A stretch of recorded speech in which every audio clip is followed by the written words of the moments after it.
Hey everyone, welcome back to Reentry 101, Foundations for Success. I'm your host Aaron, and I'm here to guide you through the first year of reentry, a time that's equal parts exciting and challenging. Whether you're just getting out, supporting someone who is, or simply curious about how reentry works, this is the place for you.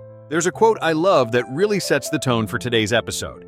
The journey of 1,000 miles begins with a single step. That's by Lao Tzu, and it's a reminder that no matter how overwhelming things feel, your first step forward is the start of something great. This podcast is all about giving you actionable steps, real-life strategies, and a little inspiration to navigate the journey of rebuilding after incarceration. We break it down into bite-sized pieces so you're not just surviving, you're thriving. Let's talk about the power of the first step. You've just stepped out into a world that might feel both freeing and overwhelming at the same time. While you were incarcerated, you were likely making about 200 choices a day. On the outside, that number shoots up to over 2,000 daily decisions. Think about it. Every building, no matter how big or strong, starts with its foundation. The same goes for your life after reentry. What you do today creates the groundwork for where you'll be a year from now. Now that we've talked about laying the foundation, let's get real about what happens when you hit those inevitable roadblocks. To really bring this to life, I've got someone here today who's walked this road and come out the other side. Meet Tony Williams, a mentor, entrepreneur, and someone who knows firsthand what it's like to navigate the rocky waters of reentry. Tony, thanks for being here. Can you share a bit about what those first 30 days looked like for you and how you handled the challenges? Thanks for having me, Aaron. Those first 30 days were tough. I struggled with rejection when I was job hunting, and there were days when I felt like giving up.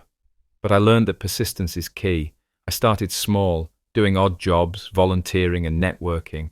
Every no was one step closer to a yes. That's powerful, Tony. You mentioned persistence, and I think that's such a golden takeaway for listeners. How did you stay motivated when it felt like the odds were stacked against you? For me, it was about remembering my why.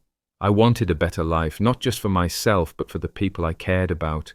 I also leaned on community resources and mentors who reminded me that setbacks weren't the end of the road.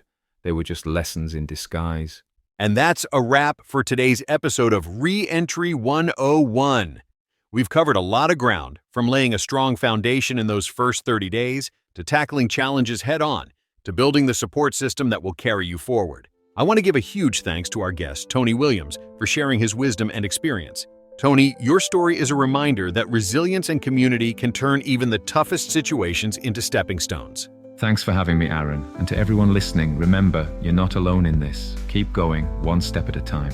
Until next time, keep moving forward, stay connected, and remember, success is built one choice at a time. I'm Aaron, and this is Reentry 101. If you want more information or have questions about this episode, please email us at reentryacademy101@gmail.com.